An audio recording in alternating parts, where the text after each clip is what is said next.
Hi, everyone, and welcome back to the Maybe I Can podcast. Today, my guest is Jen Drummond.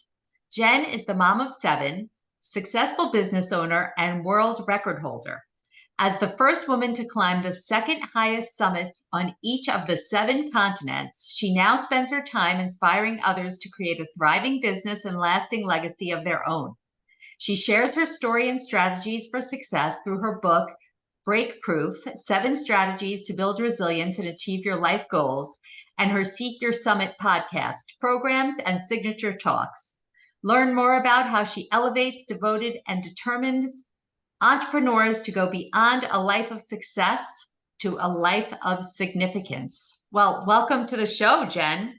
Hey, thanks for having me today. Super excited to be here. Oh, so happy too. Wow. Clearly the number 7 is a big deal for you, huh? It Lucky 7. is. It is my lucky number. I tell you what, I do everything's in sevens just because of that.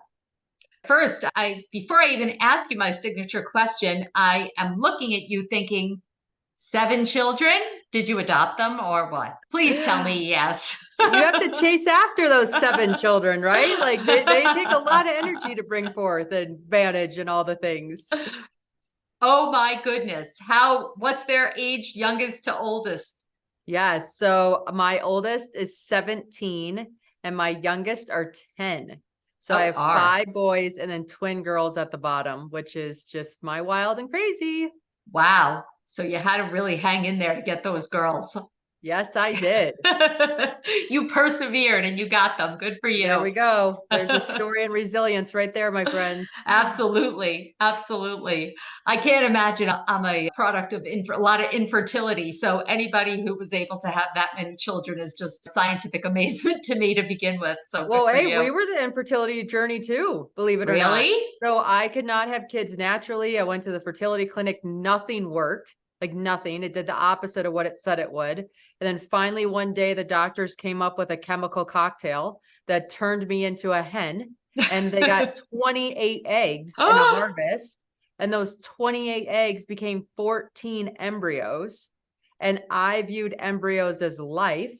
And so you either use them, donate them, or destroy them. Yep. I'm like, well, I'm not destroying them after all this we went through. If I donate them, my whole life, I'm going to wonder, are you my kid? Are you my kid? Are you my kid? So I'm like, we'll use them. And the doctors rank them.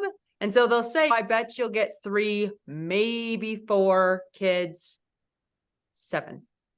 7. 7, 7, 7. 7 Wow. kids. No more embryos, 7 children. Nice. I had the opposite problem and I couldn't harvest a lot of eggs. So I tried twice and only had 4 embryo. Well, there were blastocysts to put back in. No pregnancy. Tried the third time, also had 4 and did get pregnant with 1. And then went back 6 months later, found out that my situation was even worse. Never made it the first time. I don't remember how many I had, didn't get it. Second time, I didn't even have enough to have anything harvested. Yeah. And the third time, my doctor said, we're going to give you like this much of this medicine. And even though we really shouldn't do it, but this is the last time. And I went home and I ordered adoption books because I was like, that's on to the next. That's cool. Yep. And in the end, I think they only took out 4. And I don't know if it was different when you did it because it's changed so much, but they would call you every day and say, okay, now there's 3 surviving, 2 surviving. And the day of the transfer, they said, we only have 1 left. His name is Ben. Ah, amazing. Isn't that amazing? Way to go, Ben. Yeah, we're so proud. So anyhow, and then I got pregnant on my own at 42 years old. Never had pregnant in my life, but I had a miscarriage. But anyway, all right. Amazing. So we digress. That's a big left turn. So as I like to start the podcast, I'm going to ask you the same question I ask all my guests. Could you please tell us about a time when you went from a defeated I can't attitude to a much more empowered I can attitude? I can. I was a stay-at-home mom to the 7 kids, and they were all in school, and I just coasted. right? Thinking, oh, I always need to be here because what happens if somebody needs me? And so I really didn't allow myself to do things that got me excited because I was afraid I wouldn't be there for my family. And I defined the mother as always being there for everybody at all times, right? And luckily, I kept telling myself, okay, when my kids get to college, I'll get back to me. But right now, this is just the season of motherhood, and this is what it looks like, and it is what it is. Well, then I got into a horrific car crash, right? That should have taken my life. They have no clue how it didn't. They rebuilt the accident 50 different ways, could not build a scenario where I lived, let alone walked away. I walked away from that accident. A couple weeks later, a girlfriend of mine went running on a trail, and it's a trail that you could push a stroller on. It was wet out. She slipped, hit her head on a rock, and never came home. Oh. And so I had these like two traumatic events happen very close to each together. And one, I live, she's not, she doesn't, she's doing something healthy. Like they just couldn't puzzle it together. And it was in that processing that I realized I don't get to choose when I die, but I sure get to choose how I live. And I need to start living now because I don't know when my time's up. It could be the next decade, the next year, the next month, the next week. And I am lucky that it wasn't when it just should have happened. Right. And so that really woke me up to saying, you know what? My life's important just as much as my kids' lives are important. And I'm allowed to do me and them and run this in parallel. So I had a discussion with my family. I just said, hey, listen, mom's been putting her life on hold. She really wants to start doing stuff, might shift things at home, but let's work through it and make sure everybody's on the same page. And that gave me permission to start doing me again and start getting curious about what I even liked. I mean, I think sometimes as moms, we can get so used to caring for everybody else. I couldn't even tell you what my favorite food was or what my favorite color was or anything anymore because I was just so taking care of everybody else that I was like, that was so secondary. Exactly. I mean, oh my gosh. So how did you, I can relate to that because besides having a family, I've been a caregiver to my father and my husband and an older son with issues and lost myself. Took me a long time to realize, and I'm sorry that you had to go through that. It's unbelievable, but I think it does often take something, unfortunately, it takes something traumatic to wake us up to the fact this is it. We've got one chance at this, and there's no waiting to live. So, right. How did your family take that? I mean, your kids must have been younger on the younger side. Did they understand? Yeah, I mean, I don't know if they're like, what do you go ahead? Like they didn't know, whatever. Right? They didn't know that I was like sitting at home waiting for whatever to happen. 2019 became a big year of the bucket list for me, I'd say. So I was starting to go through and find myself again. What do I like? What do I want to do? What do I want to experience? The car accident allowed me to shift society's viewpoint and be like, you know what? Everybody that's giving me these opinions is going to die too. So I don't really, I mean, I appreciate your opinion, but I'm more concerned about doing things and experiencing things than getting you mad, right? Like, and having you say, oh, I can't believe she's doing this or whatever. And so 2019 became this big year of bucket list. Where do I want to see? What do I want to do? What do I want to taste? What do I want to try? And on that list was climb a mountain. And I was turning 20 or I was turning 40 in 2020. Wish I was turning 20, right? Yeah, I was going to say. I was turning That's 40. A lot of kids for 20. Yeah. Started young. So I was turning 40 in 2020. I'm like, I'm going to climb a mountain for my 40th birthday and launch this next decade into significance. And so I selected a mountain named Ama de Blanc. It is the Paramount Pictures logo. So if you've seen a Paramount Pictures movie, you've seen that mountain in their logo that the stars all circle around. Yeah. And it means the mother's necklace. So I'm like, oh, this is like the perfect mountain to climb. It's in the Himalayas. I'd always want to go see the Himalayas, all the things. Well, COVID happens. And so now I'm a homeschool teacher to 7 amazing humans and no one's going anywhere, right? One day, one of my kids is struggling with his math homework. And I'm trying to give him the proverbial parent pep talk, like, we do hard things. You've got this. And he looks at me and he goes, if we do hard things, why are you climbing a mountain called I'm a Dumb Blonde instead of a real mountain like Mount Everest? I said, honey, it's Ama de Blanc, not I'm a Dumb Blonde. Okay, but thank you. That's cute. Like, you're awesome. Oh. And so I said, finish your homework. We'll look at Everest. So he did, and we looked at Everest, and he went to bed, and I was still looking at Everest. And I'm like, why not? If Everest is the hardest mountain in the world to him, I'm going to climb it. And I'm going to show him that whatever our hard is, whatever our Everest is, we're capable of summiting. And so I called a coach. Had him hired by the end of the week. We started training for both these things. He sends me a book about becoming an uphill athlete. I'm like reading this book diligently. And in the front of it, there was a story about a lady who got a Guinness World Record for skiing and doing something in the Alps. And I just remember having a conversation with my coach saying, I could have done that. Like, are you kidding me? I can suffer. And I tell you what, my kids learned how to read on those Guinness World Record books. And if I was in there, I'd be the coolest mom in the whole world. Because I'll tell you what, homeschooling mom, not cool. Like, it is not working out for me.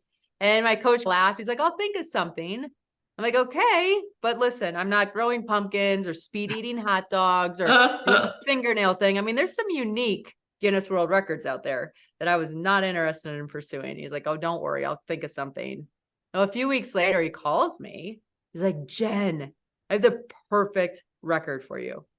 I'm like, okay. He's like, I think you should be the first female to climb the 7-second summits. I'm like, what are those? Right? Like, everybody listening, like, what? And he's like, listen, he goes, it's the second highest point on each of the 7 continents.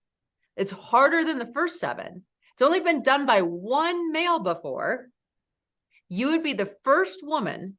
He goes, and think about it. 7 continents, 7 mountains, 7 children. It sounds like a jackpot. I'm like, it does. So I thought about it, and I was thinking about my life 2.0, like, who's Jen 2.0? And I'm like, do hard things, inspire others, explore the world. And it checked all those boxes. I'm like, let's try. I haven't slept in a tent before, but we're going to figure this out. Oh my gosh. All right. Backtrack. So before you decide, did you write a bucket list or type or whatever? Like, did you have a list? I have a journal book that just keeps like all the things I want to do. Adding. Okay. Yep. And so did you climb mountains beforehand? I climbed one mountain before in Jackson Hole. So are you a regular hiker? I mean, I was an athlete, right? I was an athlete growing up. I was a gymnast when I was young. I played soccer in college. I started doing some triathlon stuff to meet people in Park City. So, I mean, I had that foundation for sure, but I had climbed that one mountain in Jackson Hole, and I had a great experience. And I'm like, oh my God, this is so amazing to be out in nature this long and have a pursuit, and who you are at the beginning to who you are when you come down is fun. And so I knew I wanted to do another one. I'd never thought about Everest. I mean, I never not thought about Everest. It just, like, when I went to go climb Everest, my team was pretty much an English team. I was the only American, and all of them had been brainwashed about Everest since they could go to grade school, because Sir Edmund Hillary was the first person to summit Everest, and he's English, right? So they've been like, this is my lifelong dream. This is what I want to do, blah, blah, blah, blah, blah.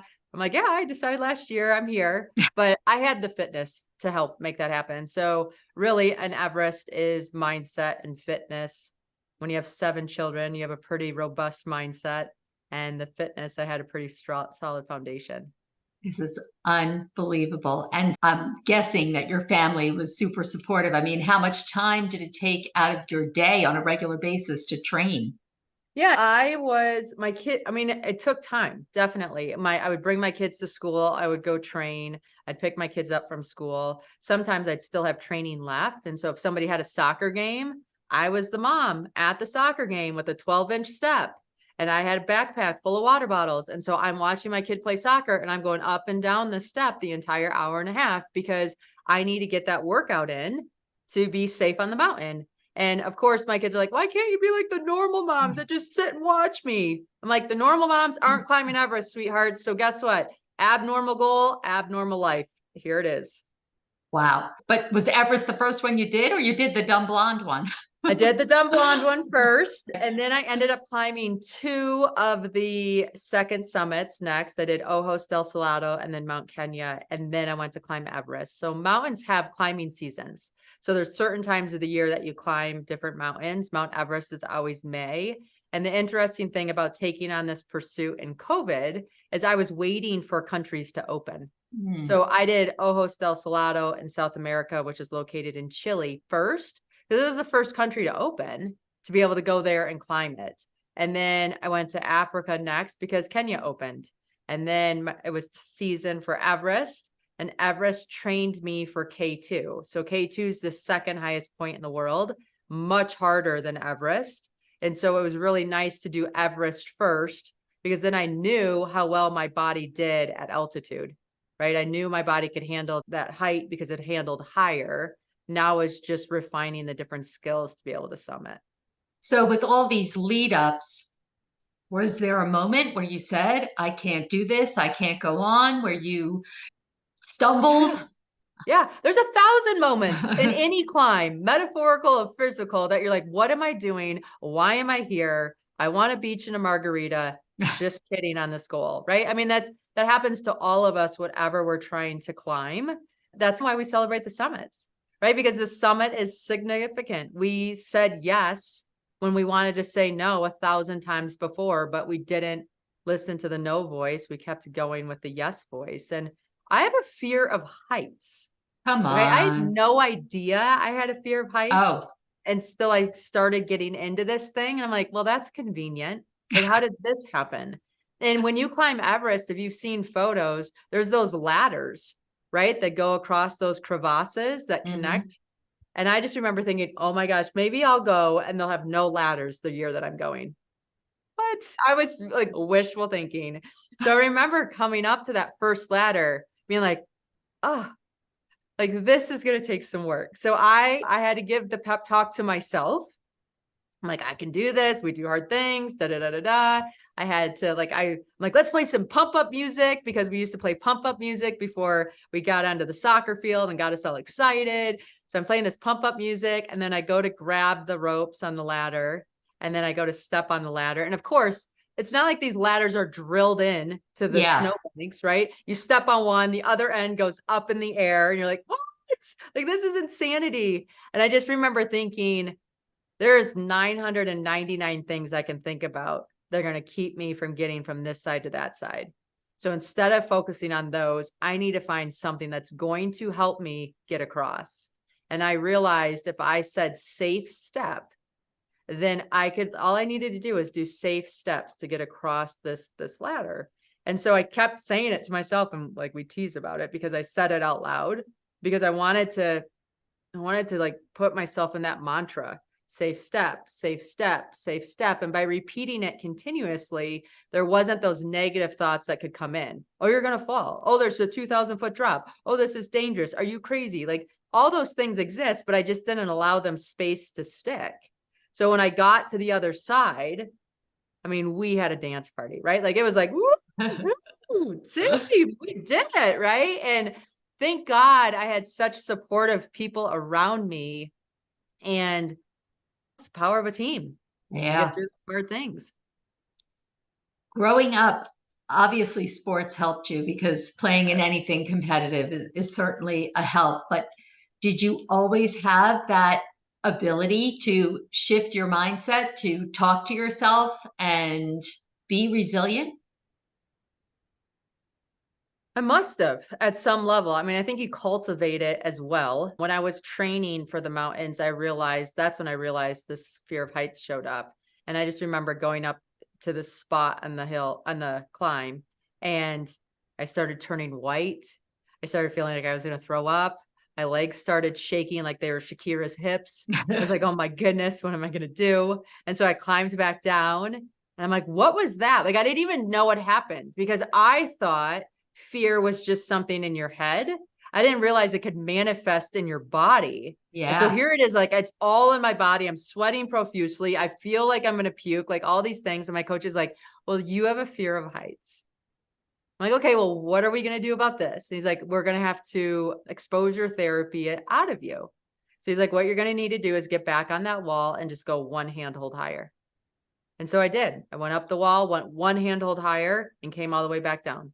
Went up the wall again, went one handhold higher than that, came all the way back down. And we just kept doing that. And I actually had to do that for 3 days in a row for it was finally like I could do it, but I was feeling like shaky. And then I could do it where it was like, okay, I'm good. And the crazy thing is like, you're on a rope. So even if I would have fallen on the ladder on Everest or on the rock wall that I was training on, you're safe. Right. I mean, it's not fun. I mean, it's work to get you unstuck or whatever, but it's not, you're not going to fall to your death, but your brain tells you you are.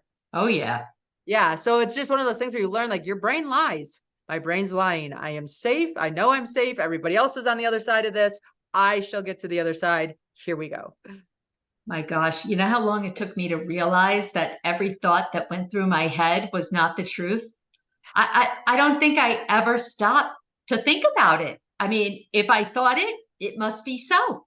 Right. And it is that stopping, being aware, and then, like you said, pushing it out of the way and let those other thoughts come in. Tell yourself those more helpful things. Yes. But it sounds a lot easier than it is. It does take practice. And I think like what you said, I mean, it wasn't like, boom, you're over your fear. It's one small step at a time, one small step at a time. It seems like no matter who I talk to and what we talk about, that's always the way.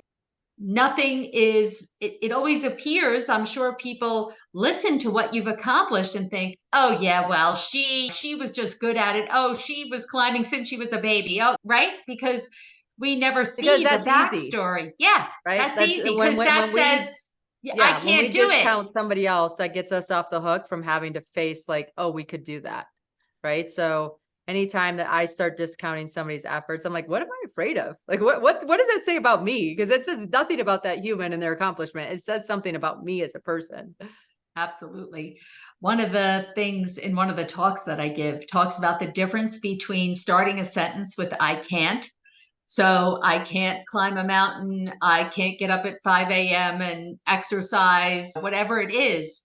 But really, if you say those same things with I won't get up at 5 a.m. because it's not that you can't, right? It's not that you can't climb the mountain, obviously. It's that I choose not to or I won't. Everything is really our decision, but it's so much easier when you say that it's impossible or that person has the advantage. Yeah. Yeah. So I can climb a mountain, but I choose not to. Fair enough. I know many people in that camp, and I respect you 1,000%, and sometimes wish I could be in that camp a little more often. So now what do you do after you reach this world record? Where do you go from here? Yeah, I wrote a book.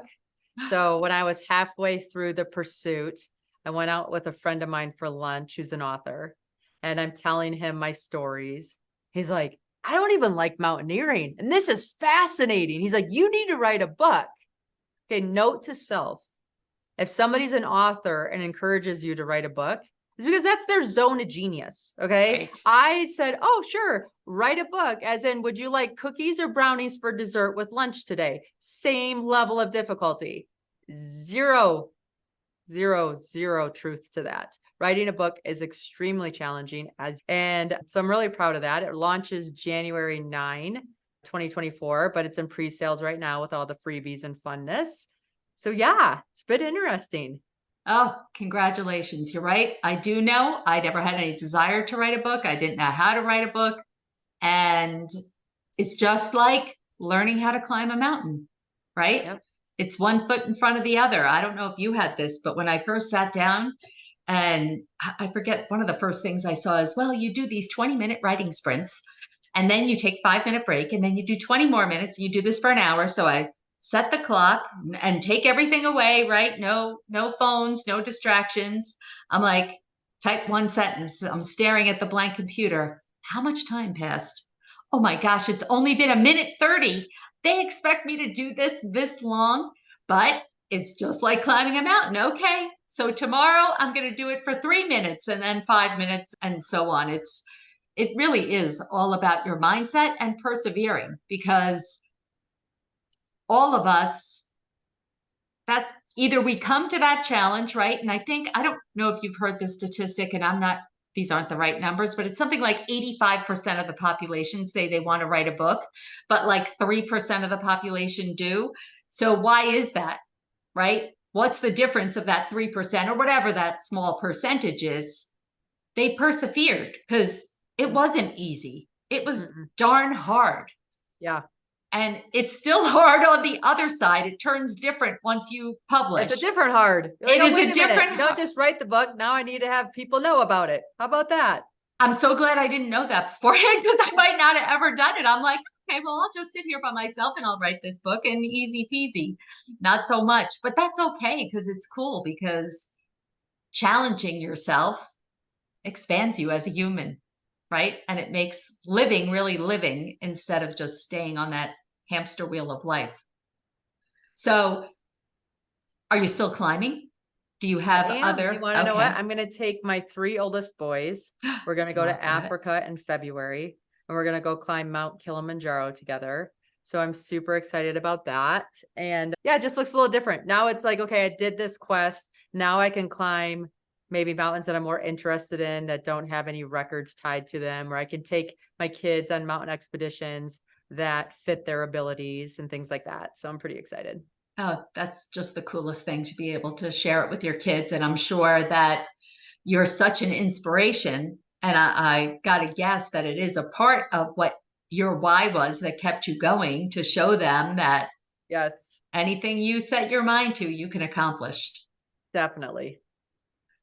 So besides the book, then you come back and tell me, did you start your own business? Did you start helping others?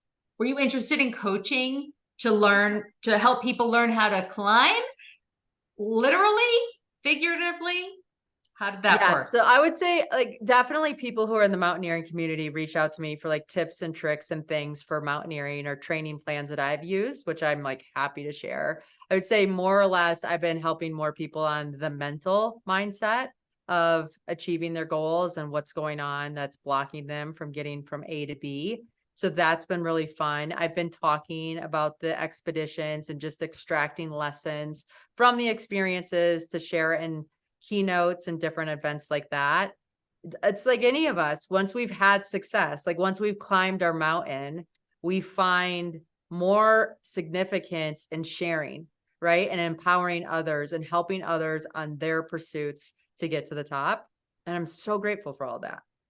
That's fantastic and amazing and inspiring. So, what do you tell the newbie who's just looking at whatever their mountain is, not necessarily climbing the mountain? Where do you even begin? What do you do when you get frustrated? How do you keep going?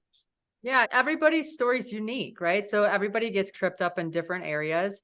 I do find a common thread of asking for help seems to be a challenge for a lot of individuals. And the reality is, if you have a big mountain you're trying to climb, it's going to take a big team. You can't climb a mountain by yourself, right? Even if you run a marathon, you have somebody setting up the race, somebody running the clock, someone running different aid stations. Like there is a lot of pieces that go into play for you to even have that marathon to participate in. And so when you think about your own goal, it's going to take a lot of team members to bring that to you to the summit. And if you start running out of energy or start running out of gas, or you start losing some of your momentum, that's one of the first things I say. I'm like, okay, are you taking on too much? Do you not have enough people? Do you need a Sherpa to help you get to where you need to go? And then we look at their situation. And a lot of times that's one of the biggest things. There's people are just doing too much and expecting too much out of themselves to get there. So they burn out. Boy, isn't that true? And asking for help, some people think that makes you a failure or not good enough because you need other people to help you. I love that right away. You went right away and hired a coach. Yeah. And here's the thing, like when I decided I was going to climb Everest, I didn't know anybody that climbed Everest before. And I can tell you that when I called my parents to say I'm going to climb Everest, they're like, no, you're not. Why would you do that silly, atrocious thing? Like they just don't know. They don't understand. And so their job is to keep me safe, right? They're my parents. So of course they're going to be of something they don't understand. They're going to say, boo, bad idea. But when you hire a coach who's climbed Everest before, who has clients that have climbed Everest, all of a sudden you meet one of those clients for lunch, you go for a hike with one of them, or you start normalizing this Everest that you're trying to achieve. And it helps with your mindset so much more. I mean, like when I'm at lunch with somebody or I walk on a trail with somebody and they've done Everest and they trip in front of me, I'm like, okay, perfect. They're human. If they can climb Everest, so can I. And it just, you need to make sure that who you're around is helping you get closer to your goals and not keeping you safe. Mm. How did you handle that with your parents? Did they eventually come around? Oh my God, they came around in spades. Yes, 100%. Like, and they knew, like when I started taking this goal seriously and training hard and I hired the coaches and I did all the things that somebody does to set themselves up for success, that gave them confidence in what I was pursuing. It wasn't like, hey, I'm going to go climb Everest and see what happens. Yeah, You know, right. Bye-bye. I See you later. yeah. So when we take our own goals seriously, then it helps those around us to take them seriously too. Definitely true. Definitely true. What was it like when you set the world record? So what does Guinness do? Were like they there at the No, they're last? not there. And in Ooh, mountaineering, it's pretty unique. It takes them a while to verify all the records and do all the different things. So mountaineering is a little bit special case for them. It probably will take 12 months for any of that to come around. mm. So So we took photos, we have tracking devices, you have witnesses with you, you have all the different stuff that you collected, and then you turn all that in, and then they compare it against their records, and then it just takes them a while. so eventually you'll be able to Eventually, buy that eventually, book that your eventually. kids will be able to read. I think so. That's the plan. That's unreal, really unreal. So, in your book, give us a little insight what we would find in there and what kind of strategies do you have? Yes. So Good here's the girl. book. There you go. Very Yep. nice. Break Proof, 7 strategies to build resilience and achieve your life goals. And I named it Break Proof because when we are going to pursue something that's like a mountain for us, we're going to break. Like I don't know anybody that goes from point A to point B and doesn't have something go wrong. And in that break, we have the proof of what's working, what's not working. We can evaluate, like, is this even the mountain I want to climb, or do I want to climb a different metaphorical mountain, or how does that all play out? So that's kind of where the title came from. And then what I do is I take you on each one of my expeditions and I extract one lesson from that expedition. And for some reason, when you're in a life or death situation and you have this one piece of advice, like it hits home, right? It's very black and white for people to see. And then they learn that piece and then they look at their own lives where it might not be as blatantly obvious, but it makes them more aware of, oh, okay, that makes sense. Maybe I do need to do that, or maybe I need to consider that, or whatever else like that. So one of the things I talk about in the book is waving your flag. We've all seen photos of people at the top of mountains waving their flag like, I made it, woo! And the reality is when we're setting out on a pursuit, we need to wave our flag the entire time. Because when we wave our flag, it tells the world, here's what I'm trying to do, here's what I need, and here's how I can help. So I remember when I first took on this quest, I'm not one of those people that likes to talk about things after the fact. Like it's just more comfortable, right? Like I did it, now we can talk about it. Right. But I was starting this during COVID and some of my girlfriends were like, no, listen, you need to share this the entire time because the closest I'm going to get to some of these experiences are through you. Like I'm never going to get to these places without you. And I want to know what this is all like. I'm like, okay, that makes sense. So I said I was going after this record and here's what I was trying to do. And actually a charity reached out to me once and they said, hey, listen, it looks like you're going to Africa for one of your climbs. We have an ambulance that we need to deliver with all this COVID stuff going on. And we would love for you to be the face of our charity if you're going to go over anytime soon. That would save us resources on sending another person. I'm like, 100%. I will go over there and represent your charity and help you make this thing happen. This is amazing. Amazing. Well, then I got to meet some people on the ground in Kenya and tell them like, here's what I'm trying to do. They knew people that were really good at climbing the mountain that I needed to climb. So then they introduced me to some of the guides that I used to be able to climb the mountain that I was going to climb. And I'm like, this is case in point. We need to share what we're trying to achieve so that we can help others and others can help us. So true. Don't save the flag for the summit. Wave it all the time. Wave it all the time. I don't know if I said this in my podcast recently, but if I did, I apologize to my listeners. And it's a little bit different, but I had a friend who said to me, you never sit back and take note of your own accomplishments. And I actually, as I'm saying this, it is different, but it's on the same line. Every time that you do something small, I want you to write it down, have a celebration jar, and take that little piece of paper, put it in the celebration jar. And then when you're sitting there saying, boo hoo, I haven't done anything, this is terrible, I'll never be able to do it, open up the jar, take a piece of paper and remind yourself. Because I think so often until you reach the mountaintop, you don't give yourself any credit. Right, right. And here's the thing, everybody who's listening, you're on the mountaintop for like 10 minutes. I remember climbing Everest and we got up to the top and we were there and they're like, it's really cold. We're worried about oxygen freezing. It's time for us to go down. I'm like, oh my goodness. We were on that summit for 10 minutes. And isn't that a metaphor for life?